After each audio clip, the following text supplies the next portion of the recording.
તો આ તરફ એચટાટ મુખ્ય શિક્ષકોએ ફરી આમરણાંત ઉપવાસની ચીમકી ઉચ્ચારી। 16 જુલાઈથી મુખ્ય શિક્ષકોની આમરણાંત ઉપવાસની ચીમકી, બદલીના નિયમો જાહેર કરવાની માંગ સાથે ઉપવાસની ચીમકી ઉચ્ચારી છે।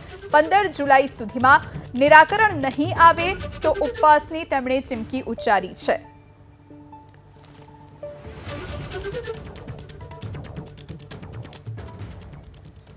આગળ વાત કરીએ, ટાટ પાસ ઉમેદવારોએ ગાંધીનગરમાં વિરોધ પ્રદર્શન કર્યું। કમ્પ્યુટર શિક્ષક, વ્યાયામ શિક્ષકની ભરતીની માંગ જૂના સચિવાલયના ગેટ પાસેથી ઉમેદવારોની અટકાયત કરવામાં આવી।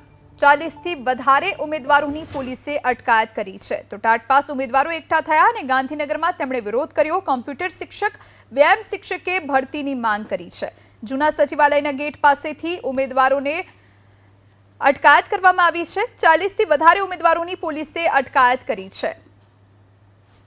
તો હાલમાં જ ભરતીની જાહેરાત કરવામાં આવી, પરંતુ તેમાં કમ્પ્યુટર શિક્ષક કે પછી વ્યાયામના શિક્ષકની ભરતીનો કોઈ જ ઉલ્લેખ નથી, જેને લઈ અને આ વિષયના શિક્ષકો રોષે ભરાયા।